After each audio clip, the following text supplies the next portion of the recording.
Hi Flosstube, it's Melissa from the Daily Mel. I am back for my second Flosstube video. Today is February 16th. I'm recording this about midday, so hopefully I can get this uploaded this afternoon. Otherwise, it may not be up until tomorrow. First of all, I want to thank you all so much for the amazing response I've had to my first video from last week, or 10 days ago. It's just been overwhelming. I've received so many encouraging comments and messages, private messages on Instagram, and I just really can't thank you all enough for the wonderful response you had to my video. Been able to reconnect with some old friends from back in the stitching board days, so that's been amazing. Plus lots of new friends too. I've discovered some new Flosstubers through this who have subscribed to their channels. So just again, I can't thank you enough. It's just been amazing. So in this video, I'm going to do the Know Your Needleworker tag, but I covered quite a bit of the questions in my first video from about 10 days ago, which I will link that video below. But so what I thought I would do is, generally on my Flosstube videos, I plan to start with, you know, the quote-unquote fun thing before I get into my whips and things like that. But I'm going to reverse it for this video. So I'm going to do my whips and finishes and stuff first. And then for those who are interested, the Know Your Needleworker tag and a few shout outs will be at the end of the video. So okay, so as far as whips go, I only have 2 whips to show, although I worked on 3 pieces for the majority of the time since my last video. One of them I finished though, so. And I think I figured out how to do a picture-in-picture. So if I have it worked out, I will, as I talk about each one, I'll put a photo up here of where it was, the state of it in the last video. So the first one I'm going to share is the Mirabilia Thanksgiving Fairy. This is what that chart looks like, and if all goes well, there should be a picture of my progress from last time right here. And so this is where I am at now on her. So not a whole lot of progress. All of this wing section is new, and I did this as part of my homework for the School of Magical Stitches and Literature group on Facebook. Last week we had to make polyjuice potion, and one of the elements was lacewig, which is something that flies, and so I stitched on the fairy wing for that one. And so that is the status of it. The next one I had was actually a new start this week as well, so I don't have a previous photo to show of it. But that one, this way, is Quaker de Halloween from Jardin Privé, which Nathalie is a French designer, and I absolutely adore this little chart. It's so cute. I did make modification on it, and again, I worked on this piece for the School of Magical Stitches and Literature. For our homework this week, we had to work on something that we've changed, was one of the homework items, and the third item was something with a ghost. And so this actually satisfied 2 of those. So there you can see the ghost right here. And then what I changed was, as you can see, I included some more color in it. I introduced the orange color, which I am stitching this in Belle Soie silks. So that is another thing I changed. This is Noir. I was going to use the Belle Soie for the white as well, but it was kind of getting lost on my fabric, so I ended up switching and using B5200 DMC for the whites, and then I'm using Carrot Cake Belle Soie for the orange bits. And it started, I was just going to do the pumpkins and the orange. Oh, and then I think the green for the leaves is collards. And I was just going to do the orange for the pumpkins, but then I thought it seemed a little side heavy just using the orange on the pumpkins. So I introduced it into a few of the motifs as well, just to kind of balance that. And so as you can see, I'm really close to a finish on this. I hope to finish this maybe this weekend if I can. If not, I should have it finished by my next video for sure. I just started this one on Wednesday, and today is Saturday, so you can see how much I got done. We did have in the Magical School of Stitches and Literature, we had, or the School of Magical Stitches, I should say, we had a basilisk attack this week, and so we had to do as many safety stitches as we could. So I worked like a crazy woman on this and managed to get in almost 2,500 stitches. So that's why this one is almost finished. So that is Quaker de Halloween. So those are my only 2 whips. Then I did, as I mentioned, have a finish. I finished this piece, I think, on Tuesday, maybe. And so it is, oh, and I don't have a picture of the chart. It's Halloween Quaker from Satsuma Street. So again, I should have a picture right here of where it was the last time, if all goes well. If not, just ignore me pointing my finger. And so here is the finish on that one. I just love this piece. I think it's so cute. I love how vibrant the colors are. This fabric is a 32 count Jaslyn. I think I mentioned that in my last video, which unfortunately is no longer being manufactured. Zweigart dropped it in the 32 count. It's now only available in 28 count. And the color of this is Twilight from Fabrics by Stephanie. And I think that may be a color she's dropped as well. So, but anything similar, kind of a blurply color, it would look amazing with this design on it. So that is Halloween Cat by Satsuma Street. So, okay, so that takes care of my whips and finishes. I do have some haul. Tomorrow is actually my birthday, and so I actually had a nice chunk of birthday money to add to my Stitch from Stash budget. So I got to do some really fun spending this week, and spent most of my birthday money already. So, but you'll see why when I get to it. But, oh, I do have a couple of things that were not from birthday money. On the Stitch from Stash group, any auto ships and things you were in before you joined don't count against your budget. And I had already signed up for the Glitter Village series from Country Cottage Needleworks. And so I got these this week. This is House 3. And I've just taken this out of the package so we won't have so much glare. So that is Glitter House 3. And then we have also Glitter House 4. I just adore that little reindeer. He's so cute. So again, these I am stitching on a monthly basis. I started on January 1st stitching these. So Glitter House 3 will be my March stitch, and Glitter House 4 will be my April stitch for that project. I'm doing it all on a single piece of opalescent natural linen with the silver, not opalescent, I guess that's not the right word, but the natural and silver linen on that one. Now for the birthday money haul. The first thing I got is another one of the Mirabilia fairies. This is the Christmas fairy. And I actually lucked out quite nicely on this one. This kit, and this is a kit, so it comes with, I've already got it in my project bag, but it comes with all the fibers. I don't know how well you can see that. Let me. So it comes with the linen, which this is a 32 count natural linen, the chart says. And then it comes with all of the fibers. Originally these were, I think, the crescent fibers when this kit originally came out, but now it's the classic Colorworks, but the names are all the same. So, and I've just put those on a book ring. And then it has some whisper for her fur, a little bit of metallic Krynic, and 2 packs of beads and a needle. So, I mean, literally everything you need is in the kit.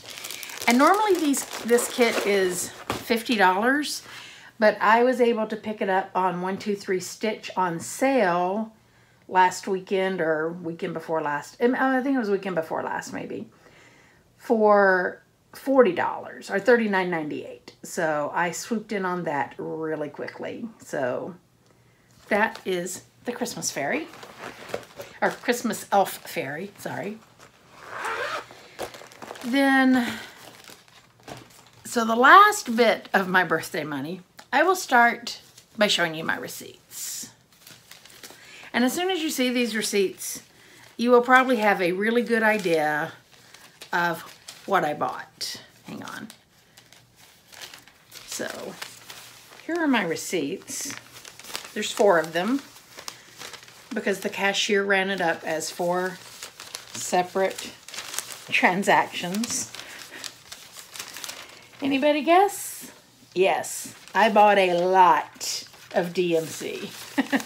Last weekend, Joanne had a coupon for 40% off your entire regularly priced purchase.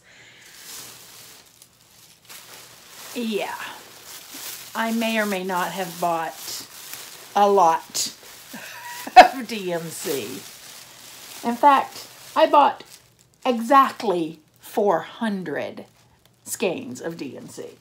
So yeah, of course, as you can see, I have not sorted them out yet, but yeah.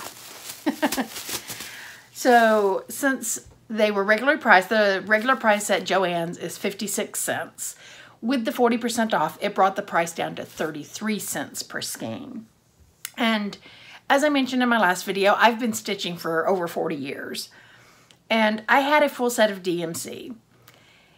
But I moved last fall, well, at the end of August, September, I moved over Labor Day weekend last year. And in the process of moving, I had pulled out my containers of DMC, which I bobbinated everything back then. And some had faded from sun, and on some of them you could see that they were lighter at the fold or the edge, you know, of the bobbin versus in the middle. So I made the decision to get rid of all my old DMC. And so I took them and donated them at Goodwill, because even though I felt like their quality had been diminished, someone else might treasure those and be really thankful to have them. So I took them all to Goodwill, rather, not to DMC, to Goodwill. And I made the decision that I would replenish and restock and do a whole new set of DMC. And so when I got the coupon where I could get them for 40% off and I had the birthday money, I made the decision to just do it. And so I completely replenished my DMC, and it came to, with the discount, $134. But thankfully, my birthday money covered it. It covered the Christmas fairy, and I still have a little bit more to go. So I didn't completely deplete my stash yet. So I think that was all my haul. Yeah, that was all the haul. Just saying. Okay. Know your needleworker tag. So where do you live? I did answer this last week. I live in Southern California. I live in Orange County, which is about maybe 35 miles south of Los Angeles, southeast of Los Angeles. And I do work in LA, so I fight that LA traffic, you know, all the time. But I am originally from Tennessee, lived there until I was in my early 30s, and I've now been in Southern California for over 20 years. What do you do for work? I also answered this in the last video. I am in IT in the aerospace industry. I've been with my current company the entire time I've been in California, so over 20 years. Specifically, what I do is I administer and do software development for our service management software. It's a product called ServiceNow, so anyone who's in the IT industry, you may know that name. So I do administration and development for the ServiceNow platform. Number 3, do you have a spouse or children? I have neither. I've been divorced for almost 15 years and was never able to have children, unfortunately. I definitely wanted children, but physically was unable to have them, unfortunately, so no children. Number 4, what are your hobbies other than stitching? Also covered this in my first video. I am also an avid paper crafter. So if you look over here, I've got stamps, and behind me I've got inks and punches and things like that. Cardstock over here. So I do mostly card making.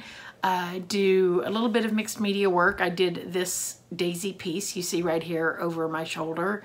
That was a rice paper tracing over a wood, I don't know what you would call it, a frame, I guess, but anyway, and then acrylic paints. So yeah, I did that. Number 5, what is your favorite movie? That one is really, really hard for me. I would have to say it's probably My Fair Lady. I absolutely love, and that's from the 60s, so those of you who are young probably don't even know about it. But yeah, that's probably my favorite movie that I can think of. I've seen a lot of. Now, what movie have I seen the most would be, here we go, Flashdance, which I have seen 105 times. Now, you may say, well, Melissa, if you've seen that 105 times, clearly that is your favorite movie. But no, it's really not. I like it, but it's not my favorite movie. The reason I've seen it 105 times is I was in college at the time that movie came out. And it was between my freshman and sophomore year, and I had elected to stay on campus and do summer classes so I could try and get out of school earlier. And there were 2 girls who were also on my floor in our dorm who had elected to stay for the summer session. And we were all really good friends, and there was a movie theater not far from campus that had dollar matinee for students. But it was, back then, we didn't have multiplexes really. There were a few, but not like there are now, where every theater's a multiplex. And they had one screen, and that one screen was showing Flashdance all summer. And because our dorm was not air conditioned, we went to the movies every day to get in air conditioning in the hottest part of the day, which was the early afternoon. So we would hit like the 1 or 2 o'clock matinee, I can't remember exactly what time it was, and just sit in the theater, drink a pop, have some popcorn, and watch Flashdance over and over and over again. So that's why I've seen Flashdance 105 times. Number 7, what is your favorite book? Oh my gosh, I love to read, so this is virtually impossible for me to answer. I have so many books I love. The one that I have probably read more than any would be the Dune series. I absolutely love those books, and I loved the movies, or movie. I thought the movie was very campy, a campy version of the book, but I do love those books. They were introduced to me in college by one of my computer science professors. He was a big fan of the series, and he thought it's something I would enjoy, and so he loaned me the first book, and then I immediately was hooked and went out and bought the rest. So I think I may have asked my parents for them for Christmas, but I ended up very quickly having the entire series. Number 8. Oh, I'm sorry, I skipped to number 6. What is your favorite TV show? Again, that's a hard one. I have quite a few. I love the NCIS franchise, although I only watch the original NCIS and NCIS New Orleans. I don't watch NCIS LA. It just never really caught my attention for some reason, so that one I don't watch. I think it's still on. But I definitely watch NCIS and NCIS New Orleans. I really enjoy Bull, which it's not a spin-off of NCIS, but Michael Weatherly, who was on NCIS, is now the star of Bull. I really enjoy that show. Let's see, what else? I love Top Chef. Really enjoy that show. I love Project Runway. Watching All Stars right now. Loving that. Oh, okay. My one must-watch show every week. Now, some of the others I'll let stack up on my DVR, and I'll binge watch like 3 or 4 episodes of the NCIS shows or Project Runway or whatever. The one show I do not miss every week is Live PD. Love that show. I don't know what it is about it, but every Friday and Saturday night, you will find me in front of my TV, stitching, watching Live PD. Fact. So, if you ever want to know where I am on a Friday or Saturday night, no, I'm not out painting the town. I'm not out on a date. I'm home stitching, keeping Dan Abrams and Stix Larkin and Tom company. And if you watch Live PD, you know who those people are. Okay, number 8. What is your favorite type of music? My music tastes are very eclectic. I will listen to everything from classical to country and everything in between. So I grew up in kind of a musical family. My dad played the dulcimer, which a lot of you may not have ever heard of that. It's a stringed instrument. It's stringed kind of like a guitar with a fretboard and things like that. And so it's very commonly used in bluegrass music, and so he played that. My sister played clarinet and flute. My brother is a percussionist, and I played piano and saxophone.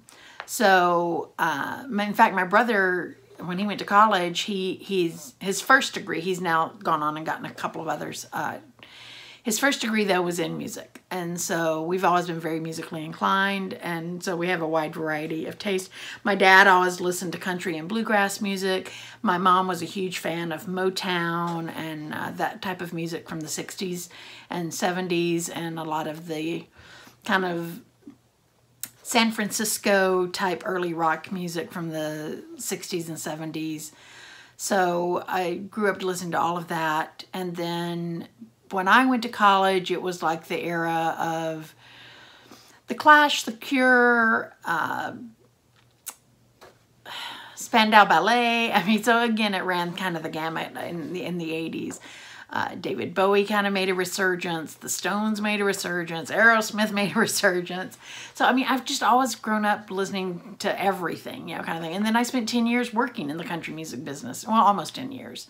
So, and that was pretty much all I listened to then, because it was kind of a job requirement, because if we had clients coming into the office, they needed to hear us listening to country music since it was in Nashville. So, but I don't listen to a whole lot of music now. I'm more of a podcast person now. So I love true crime podcasts especially. So I listen to Undisclosed. I like Southern Fried Homicide. Of course, Serial. I definitely got hooked in on that with the first season of it. And then I'm also a political junkie, so I listen to like the Rachel Maddow podcast, Pod Save America, and you know, some of those. So number 9, what is your favorite food? As far as cuisine, oh, that's a tough one, because I really love Italian and I really love Mexican. So I would say overall, I probably tend to eat Italian a little more than Mexican, so I'll go with Italian as far as cuisine. As far as an individual food product, hands down, I'm an Irish girl. Give me a potato. And if you can give me that potato with some cheese on it, even better. I love cheese. I could eat cheese every meal if my body wouldn't revolt. And you know what I mean. So yeah, but potatoes and cheese, yeah, that's just got my name written all over it. And the final question is, what is one word that describes you? Gosh, see, all of these others, even though I said they were hard, they're much easier than this one. One word to describe me. I would say, I should have thought about this before this video.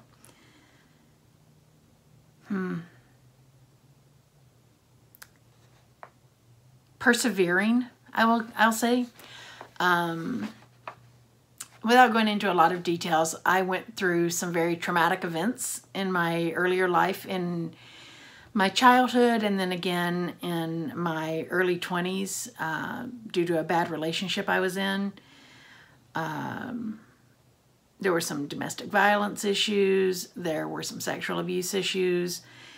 And even through all of that, which could easily shut a person down, I always just tried to look for the best in life, you know, and look for the silver lining in things.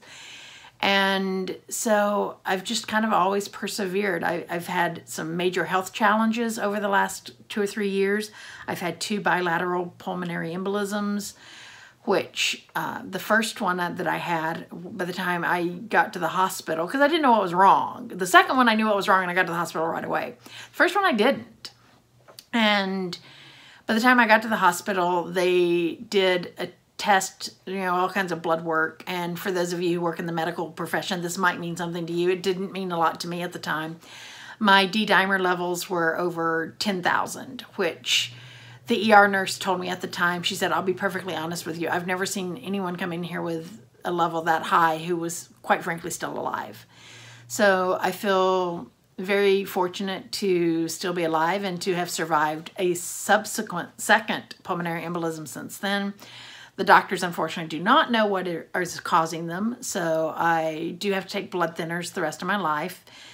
And they've tested me for everything under the sun. They can find no reason why I keep having them or why I've had 2 of them. Hopefully, now that I'm on the blood thinners permanently, I won't have any more of them.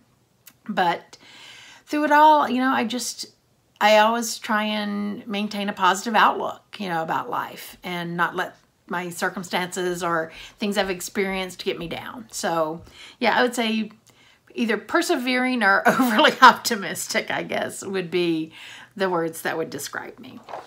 Okay, so now that's the end of the Know Your Needleworker, but I thought about a few other related fun facts that I thought I would talk about. Stitching related fun facts. First one being, I am an ort collector. So these are my, make sure you can see, these are my February orts so far. This is a little Yankee candle. I don't know if you can see that in there. Yeah, you can. It says Yankee Candle on here. It's a little Yankee Candle holder that is fairly small, and I just keep it sitting next to my Stitchy chair, and so this is what I keep them in on a monthly basis as the month is ongoing. At the end of the month, I then move them into this larger Yankee Candle jar, and so this is my little ort pile from January. You can see it still kind of has the shape of the smaller jar. And so as it fills up, of course, that shape's going to get lost. But yeah, so then I will keep them throughout the entire year in here. And then at the end of the year, I empty it out and get ready for a new year. I know a lot of people will take and make, you know, ornaments and things like that out of them. I've never really done that. A lot of times I'll use them as stuffing in smalls. But yeah, so I am an ort collector. So these are my 2019 orts thus far, January and February. I am a 1X at a time stitcher. That's the way I was taught when I learned when I was a teenager. I know a lot of people will do the out and back unless they're using overdyes, but it's just never anything that I learned to do. And I've tried doing it because some people have told me, you know, it's more, it's less wasteful with floss doing it that way. And and if I spent the time practicing, I'm sure eventually I would find my right tension and thing. But for now, when I try it, I just don't feel like my stitches look as even as when I do 1X at a time. Since that's the way I've been stitching for 40 plus years, I just keep stitching that way. This is another one that shocks a lot of people. FFOs, they don't matter to me.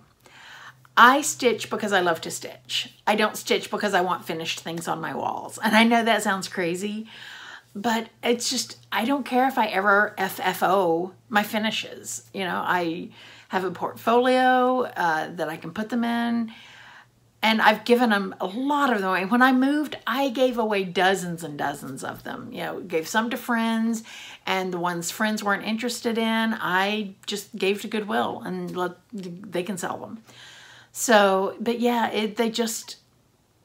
I stitch for the joy of the stitch. I don't care about the finish, or the FFO. I want to finish, but I don't care about the FFO. So, I know that sounds crazy, but I heard someone else say in a Flosstube recently, they're the same way. So, I now feel like I have a kindred spirit out there in Flosstube land. So, as far as some of my favorite stitchy tools, I do have a slight addiction to Dovo scissors.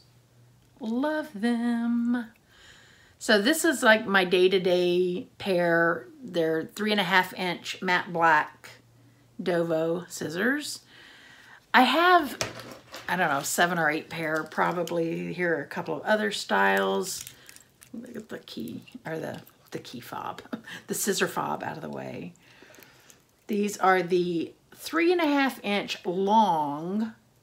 I think this is 3.5 inch, the blade measurement, but then they have a longer, I'll show the comparison. They're longer than the black ones. The blade is the same size, but the scissor itself is longer.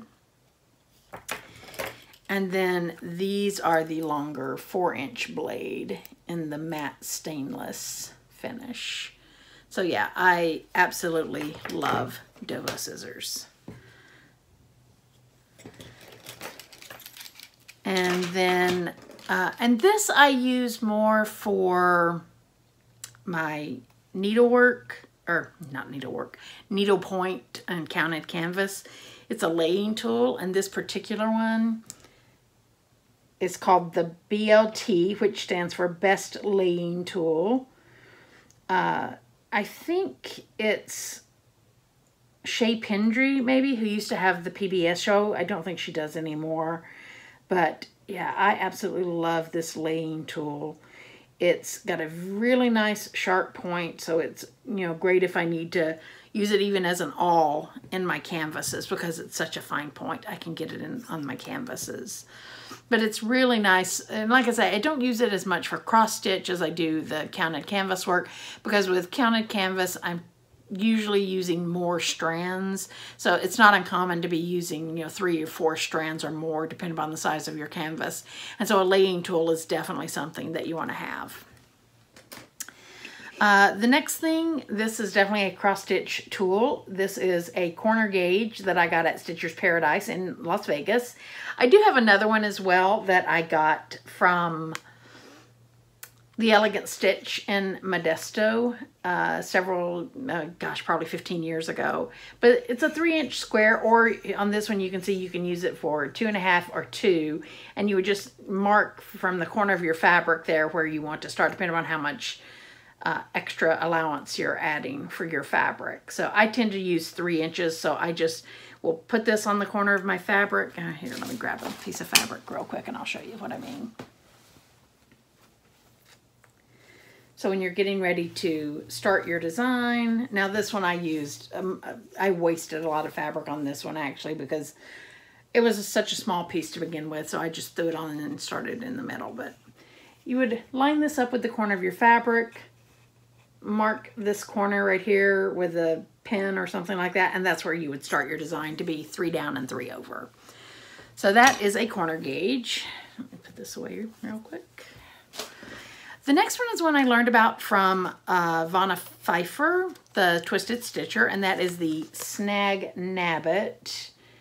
And it's almost like the size of a needle, so I don't know how well you'll be able to see it, but maybe if I hold it against that red on the packaging, you can see. Oh, well, here, let me pull it out of this.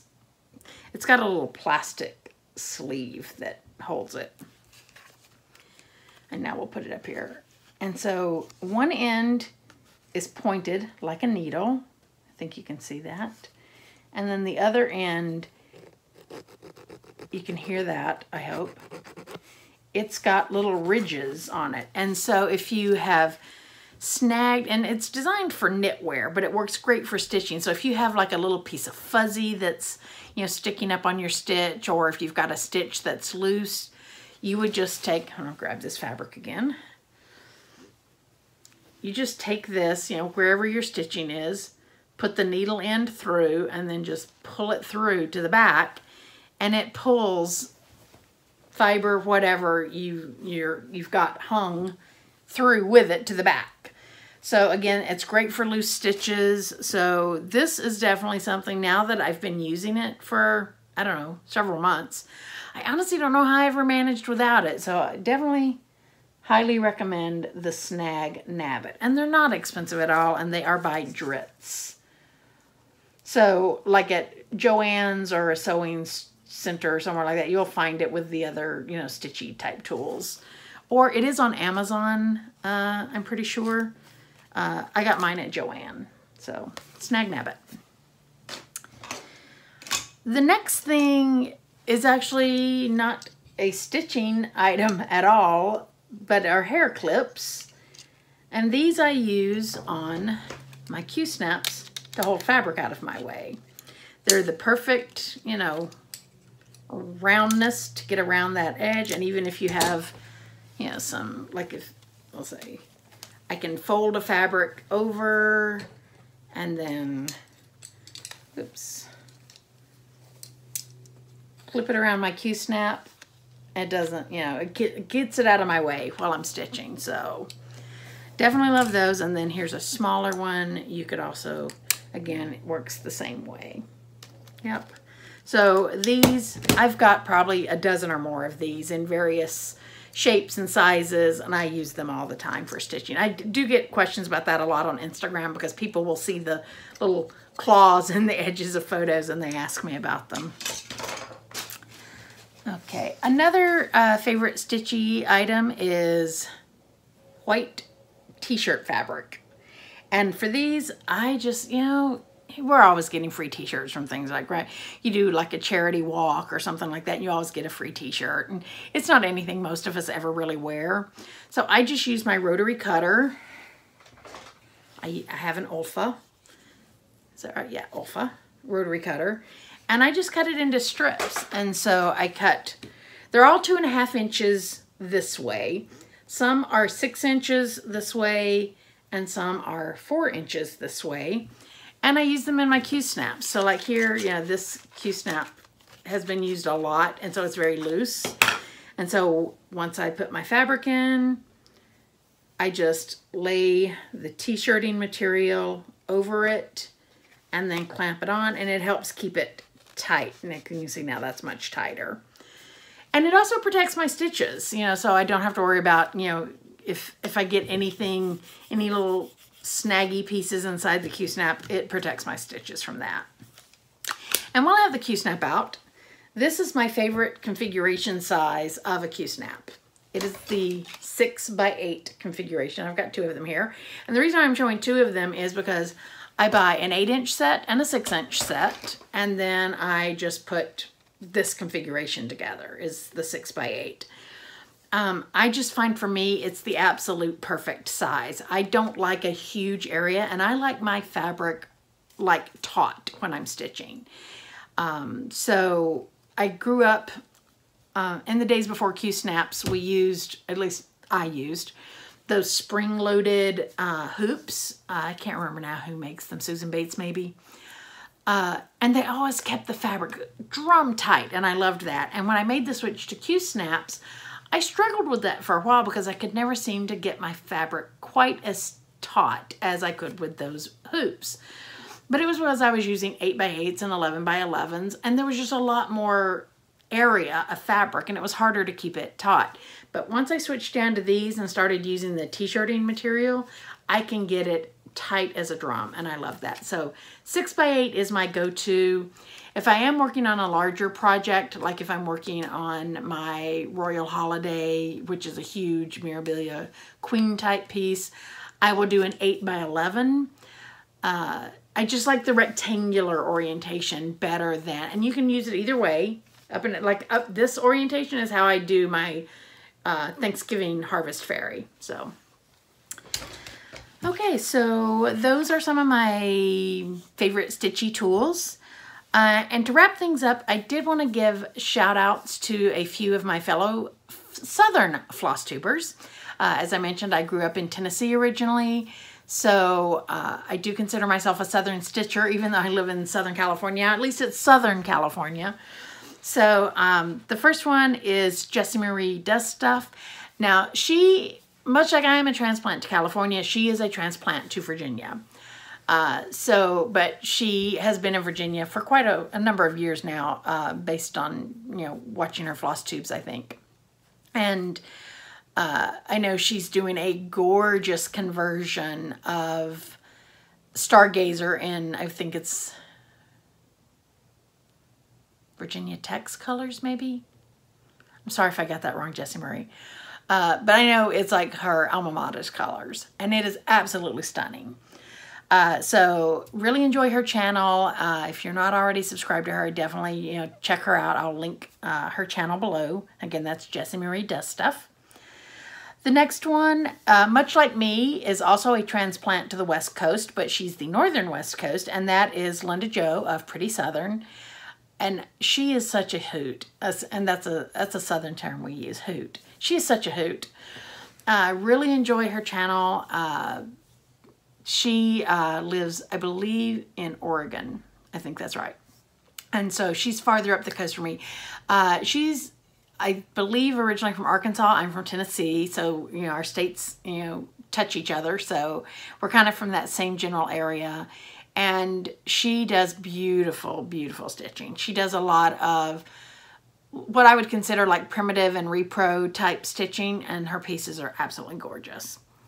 And she's also a very talented yarn fiber artist as well, knitting and crocheting. So, and then the last one is Julie from Gulf Coast Stitcher. She has a shop called Gulf Coast Stitches. I think she's the Gulf Coast Stitcher, but I think her store is Gulf Coast Stitches. So, definitely enjoy her channel, and I have taken a peek in her shop. I haven't bought anything yet because I just recently realized that she also has a shop. And because I was initially following her on Instagram, and I had not discovered her or watched her Flosstube until the last month or so. So definitely plan to check out her store and make some purchases from there. She has some really, really pretty stuff in her store. So again, I will link all of them below. So that wraps it up. And now, as the running joke with my best friend, yes, Tracy, you're right. This is 40 minutes. Who was I kidding? Okay. All right, plans for this week. I hope to, or for this next 2 weeks, because as I mentioned in my first video, I planned to post floss tubes every other week. So my plans for this next period is going to be finish Halloween Quaker. I will be working this coming week on the gift whip, which I mentioned in my first video when I did my whip parade. There was one I couldn't show because it's going to be a Christmas gift for someone. So I will be working on that this week. Then the week after that, we'll be working on Royal Holiday by Mirabilia. So I should have be able to share a whip of that in my next video in a couple of weeks. And then, of course, around all that, and my rotation is really getting very dicey at this point. I'm just going to admit it, because it's all about the School of Magical Stitches, if I'm being honest. My goal is to meet every homework assignment, get every extra credit assignment, and my life apparently just revolves around the School of Magical Stitches now. So all plans are subject to change depending upon what the homework is. If I can work those things into homework, I absolutely will. The gift one, I can, because one of the extra credit items for this month is stitch on something with words, and that does have words. So I can definitely do that. Royal Holiday remains to be seen. I'll just see what the homeworks are. And so, but I've pretty much finished the extra credit for this month. I will get it finished up this weekend. So the rest of the month, I definitely won't have that. I'll just have the weekly homework assignments as far as stitching goes. So I should be able to get some work in on Royal Holiday and share that with you next time. And again, I hope to finish Halloween Quaker. And, oh, and then one of the other extra credits is watching the Chamber of Secrets Harry Potter movie and stitch while you're doing on that. So I have decided actually that the Harvest Fairy that I showed earlier, this is going to be my movie watching whip over until I get it finished. So every month as we have the assignment to watch the movie, this will be the piece I work on when I watch the movie. So, all right, I think that's everything. Sorry this went 45 minutes. My goal was to keep it at 30, but it just didn't happen. So you're right, Tracy. I'm wrong. So until next time, everyone, happy stitching and enjoy the journey of life. All right, bye-bye.